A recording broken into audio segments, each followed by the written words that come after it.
think this is officially the halfway point since it's 5 games instead of 6. So this is where I begin. After game 3, depending on what shakes down here, where you're at in the leaderboard starts to become more and more impactful in terms of the rest of your FNCS semi-finals journey and the chances that you have to make to the grand finals. Taking a look at the bus here, we've seen a lot of kind of the engagement that happens by Brawler's Battleground in the early game. We haven't seen full-on fights come to a conclusion, though. It's normally like you take some pop shots, do a bit of damage, but then after that, not much more happens for Mooney and Lunex, though. They are going to take some shots on Cade and his duo. Unfortunately, a little bit more aim training might have to be put to use as they continue with their loot path.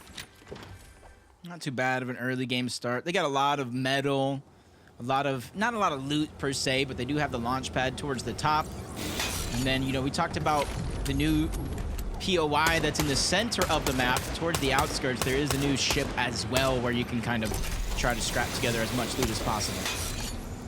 Gunbury and Emil, we saw what happened to them in the last match. Hopefully, they can turn the tables this time around. Currently trying to connect some shots from afar, but unfortunately, they're going to be the receiving end of the damage here.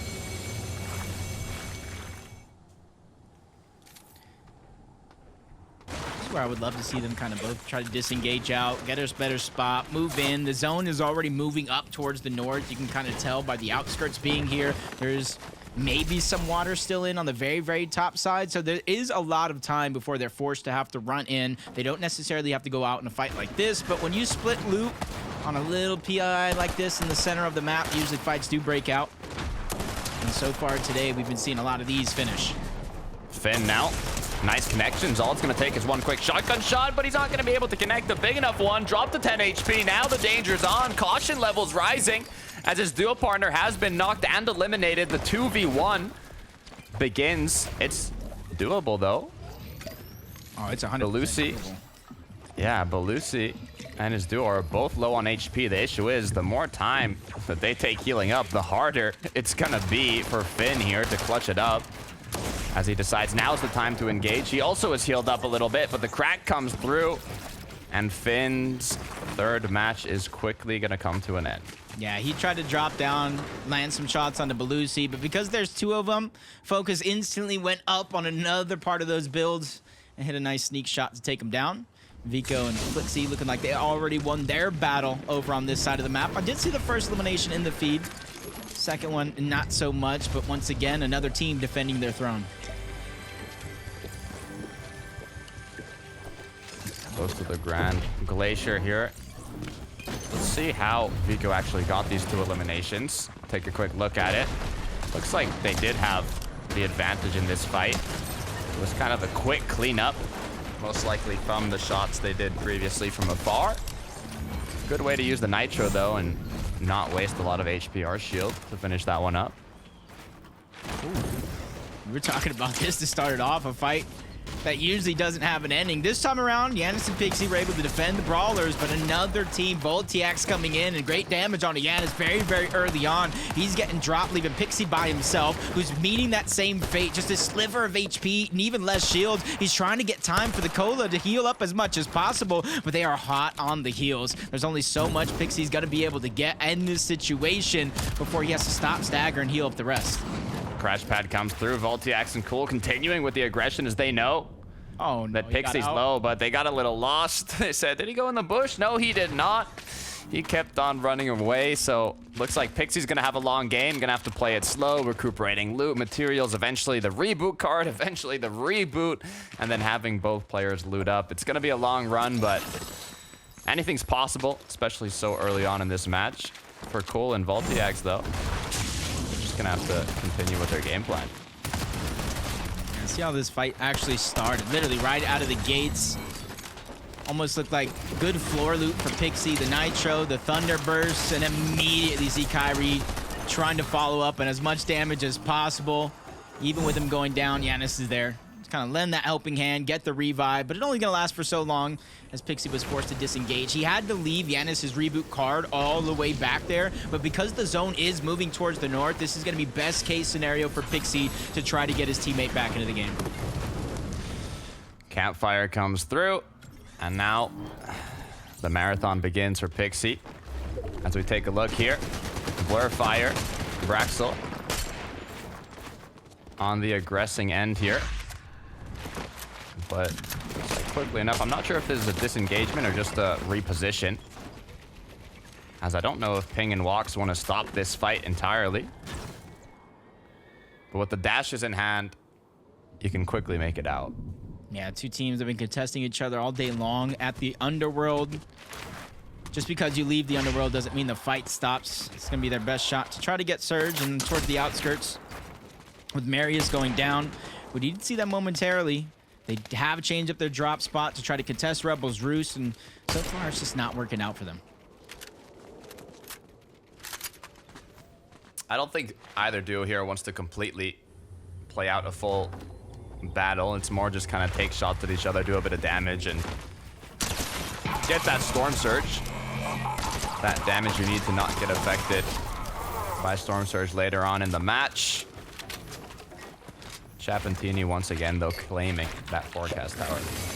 You see it on one side of the map, and it's something that they've been getting almost all FNCS long. I was going to say all day long. It's only been a couple of games, but that's been the key to their strategy. From Nitro Drone, we already saw it early on. They take the rings. They waste no time moving on over the direction. It's an 80% spawn rate, so they kind of make it a focal point, part of their strategy. Malibuca and Merstache quickly running up. First couple of games have not been the most fun when it comes to Storm Surge, and I want to see them use this medallion to their benefit just a little bit more. Don't be scared to trade shots in the distance because you know you're going to get the shield back.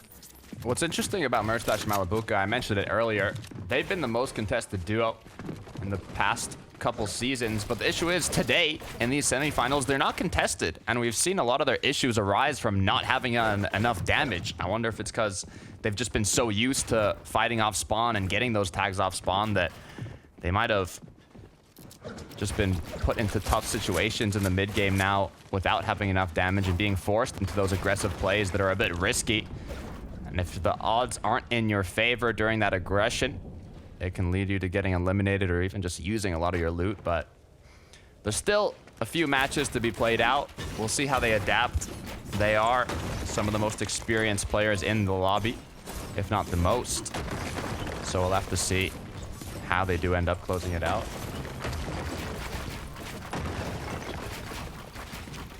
And another zone where it is pulling up towards the north. So a lot of those south teams, and I know you mentioned Malibuca, Merstache, you know, a lot of these south teams now having to make adjustments from maybe what they've practiced, always going towards the south side of the map. So it's just like another wrench into the whole mix that you're really going to have to think on the fly. But for other teams, particularly Queasy and Thomas, I feel like it's been faring well for them. They made a lot of rotations early on in the first couple of games to go towards the south side of the map. But once again, the zone is moving towards the north. And this time around, it does look like they're staying much longer on this side of the map than what they have in game past.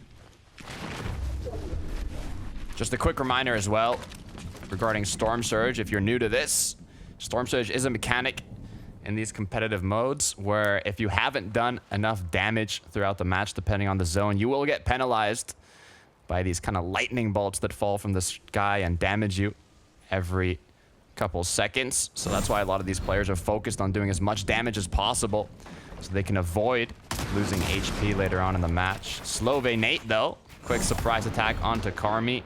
Unfortunate way to go down, to be fair, but you've got to be aware of your surroundings. You got to be ready for those sneaky plays. Nathan already with an elimination on the board. Just kind of looking right now. It does look like they're eyeing onto that bunker that you do see towards the south. No team is currently positioned there. And I feel like once they see that it is uncontested, they're going to try to claim it for themselves. But over towards Classy, Thomas, Queasy, they don't have to travel for their surge, but they still need it at the end of the day. And Monier's the one that's getting pressed for it now. Queasy on the other side. Thomas basically has this one in the bag, just a sliver of HP, a little bit more shield, but not enough to feel confidence going against two heavyweights when it comes to Fortnite, especially when they're pressuring consistently from two different angles. Lunex takes another big shot from Queasy on the other side, but it is going to be a trade that slows Queasy down momentarily. Thomas HD applying pressure to multiple angles, but he's got to be careful as Lunex does connect the shot. Still 20 shield as he's going to choose to regroup with Queasy here. Heal up a bit potentially. I'm wondering, are they going to fully close this out? Or are they just trying to do a bit of damage from the aggression? It makes me feel like they almost do want to finish this engagement off, as they're going to heal back up to full HP and shield. Nitro is going to be popped. And it looks like the aggression might continue. See him just kind of spray down some of these builds.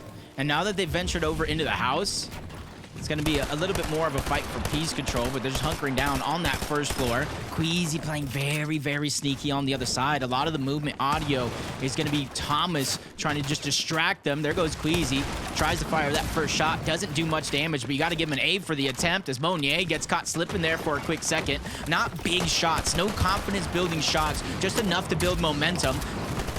Queasy and Thomas are not stopping. They're not slowing down. Oh. Thomas gets chopped into the box at the wrong time. 2 different angles, but it is going to be a trade. Queasy finally fighting back, getting a drop onto 1, so it is going to come down to a 1v1. That's not going to stay that for long. A third-party team has now entered into the mix. What has gone wrong? Queasy now has been left alone. He has to make the tough decision.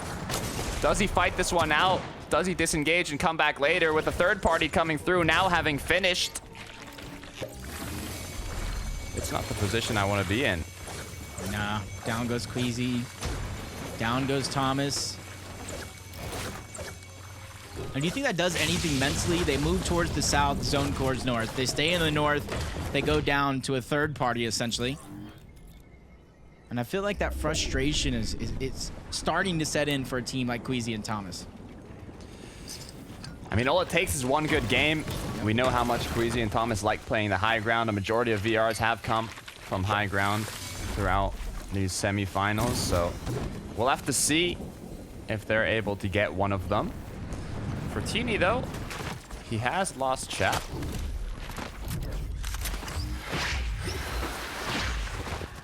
Did he get the reboot card right now? Because they're so far out of zone, and you really see nobody in the mini-map. You even see here as he fly overhead. These are realistic possibilities he's going to get his teammate back. We'll find out soon, because now Rift Island is about to appear, and we already got 2 teams threatening to try to move up. Ju and Asa is going to be one of them. Frazi and Flawless down below. They're not going to move up and try to contest it just yet. Ooh, wow. I was going to say, it looks like they're going to get a pretty free Rift Island here, but right as it's about to speak, a little snipe comes through. Luckily enough, though, no aggression has came from the crack. Chari, though, and Giraz up against Clownski. Deep into the storm. I feel like they kind of want to finish this one off, to be fair. Look at Clownski's HP as well. He might just get eliminated to zone. Yep. There it is. And I'm just trying to look, med kits, they have a cola, fruits and vegetables, and now they have Vidil and Reason entering out of nowhere. First shot's gonna be a haymaker on Chari. Vidil is there, and he goes back to back, takes one out, doesn't even flinch, turns target, takes them both out, and that's be a huge moment for Vidil and Reason, because now they get all that loot, they get the Storm Surge, there's a bunker nearby if they want it, or they can just try to beeline to zone. So I love this kind of play style that we've seen from Reason and Vidil. Even Cammy and Seti, you can see them close by. These are the 2 duos that have spent the most time in the Storm throughout the matches today. 32 minutes for Reason and Vidil, and Cammy and Seti, 28 minutes in Storm. Part of that kind of consistent play style, making sure you make it to the end game. Looted up, kitted up, potential bunkers, and also potential tags.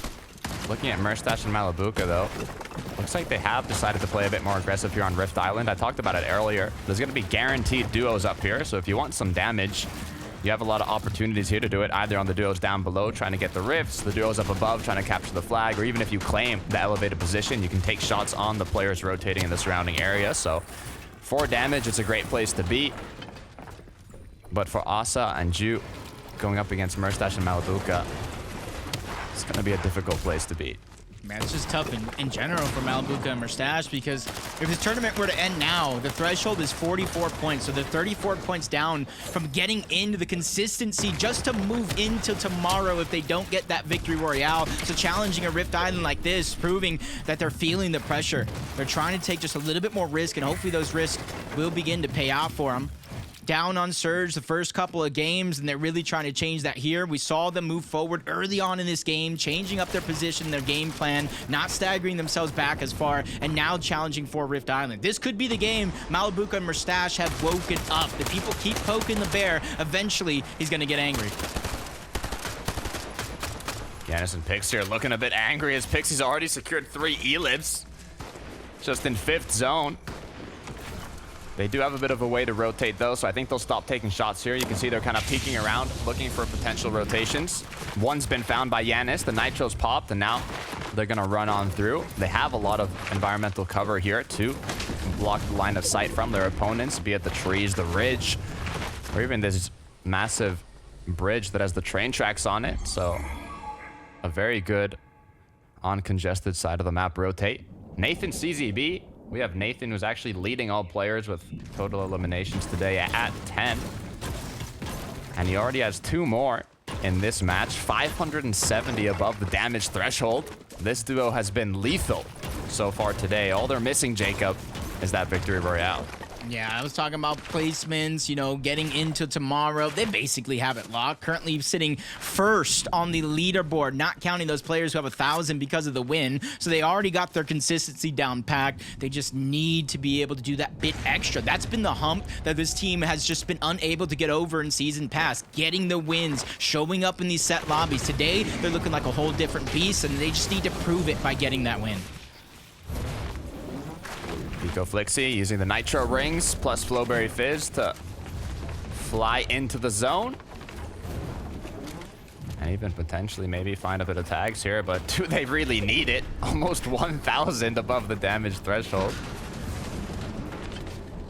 I love this position too. You can see they're in the zone, on congested side on the north here. A Nitro Ring if they want to use it. And even they're quite elevated. Giving themselves options. That's what you want going into an end game like this. Options, the information that you're able to gather and where you position.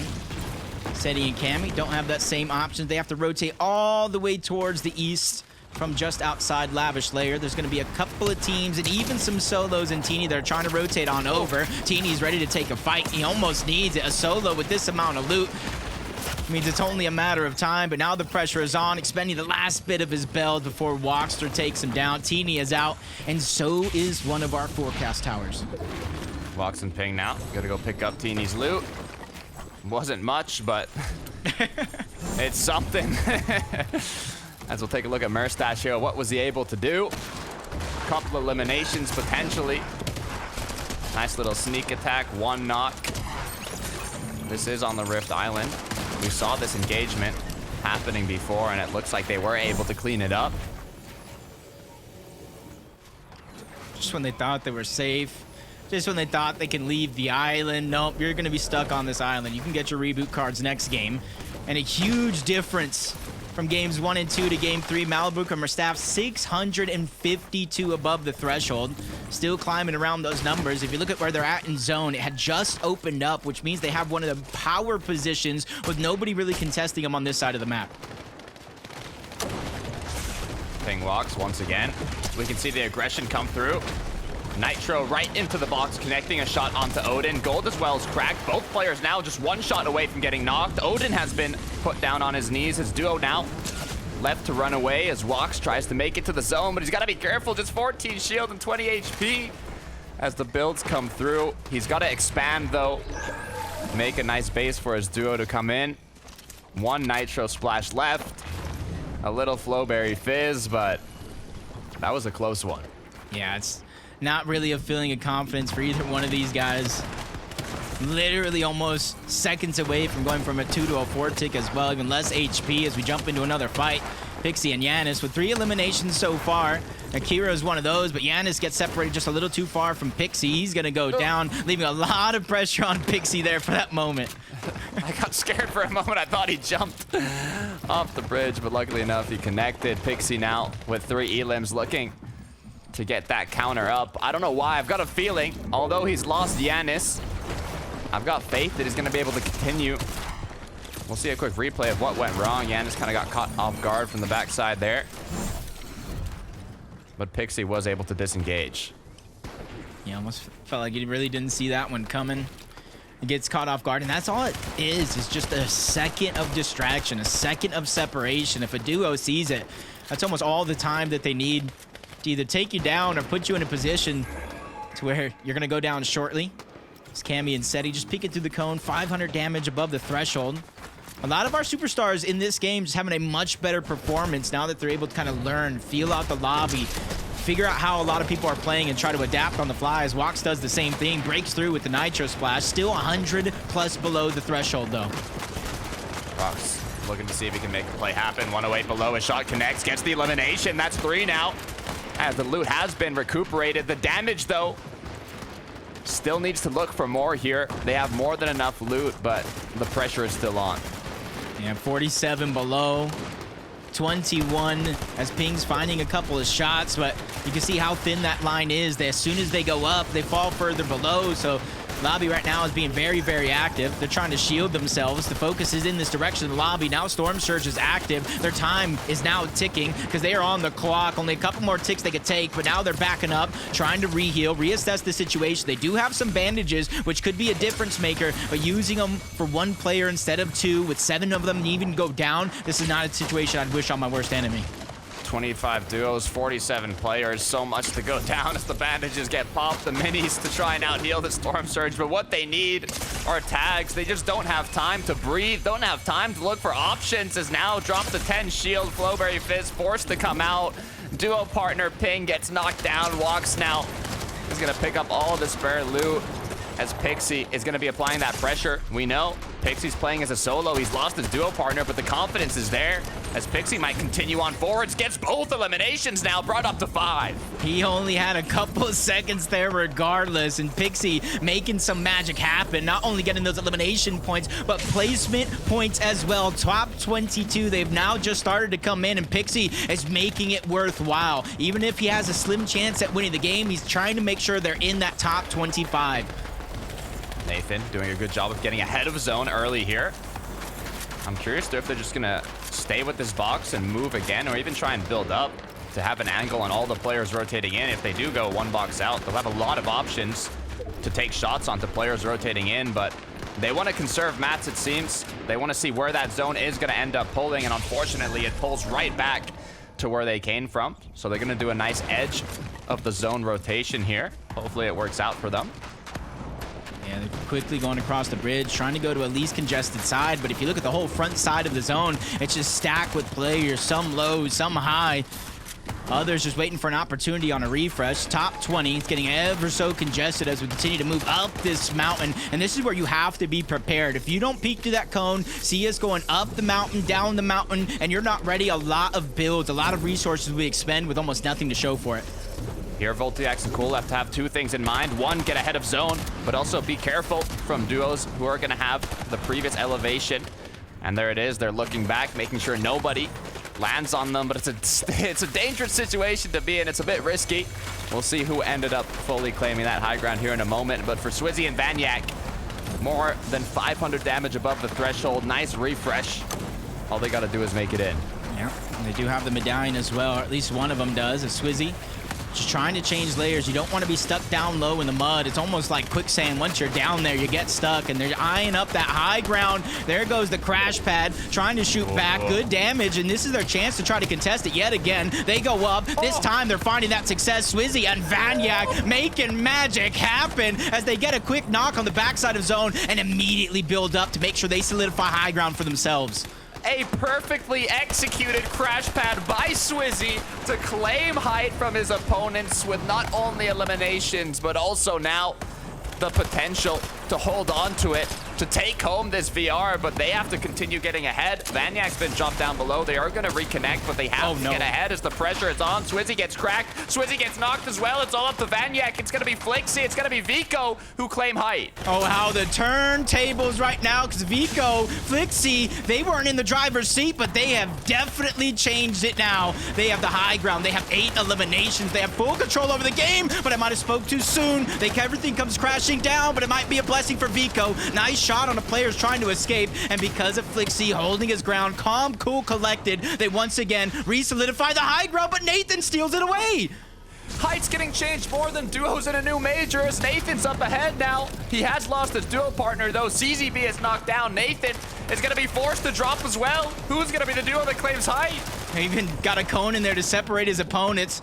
Nathan just trying to push himself that much further. But once again, if you look in the sky, that's a shining star. Vico and Flixie. They have 9 eliminations. And they're able to look down from above, but now it's coming crashing. Malibu from Mustache, they were the ones looking up, but he gets taken down. Flixie with the revenge, but he finally gets taken down as well. Mustache with the world of pressure on his shoulders, trying to make up that point deficit. And with the high ground secured, very few teams are in his path. It's Cammy who's looking ahead. Does he have his duo partner though? As Mustache is not going to let that one slide. Unfortunately, just 11 builds is going to force him to drop. But it's going to be Vico that went for the elim, but he gets taken out. And now Cammy and Seti are the champions of Height. The collateral damage right there. 2 solos just trying to get revenge. Meanwhile, it just leaves 1 duo left alive. Cammy, Seti. It's almost like taking candy from a baby right now, even though Focus is trying to move up, separate them. Cammy would be a good target because right now it does look like he stole it away momentarily. Cammy, Seti are trying to drop him down to the palm of their hands, and they're just running through hard work after hard work here for a team that's the only duo in the game. Oh, they gotta be careful though. Cammy with a quick shot to connect the elimination, but he's dropped to 11 HP. He has to be careful as he tries to pop a mini, but there's no time. Who took it home, Jacob? That was Focus out of nowhere. We saw him bunch up to the sky. We saw him at least threaten the high ground, but instead, Seti, Cammy, they are a team. They're a full duo. Nobody could overtake them, but Belusi and Focus, they not only overtook him, they took him down and advanced to the EU Grand Finals. What a match. Height just kept changing and changing and changing. Even in the last moment, I said, okay, Cammy, Seti, it looks like they have it under control. We've got a full duo. They're looking strong, but out of nowhere, Belusi and Focus with a final shot, claiming Height and claiming those final eliminations to book their seat on the battle bus to the grand finals. Just looking up, seeing the only duo down below. He didn't really have a win condition. There was no med kits in his inventory. So a huge congratulations to him stepping up to the plate, knocking it out of the park. And he did it as a solo late in that game. That was huge. That was one of the most intense games I've seen. I needed a moment to rest. I know some of you do as well. So we're going to hop to a quick break, and then we'll be right back for more action. Don't go anywhere.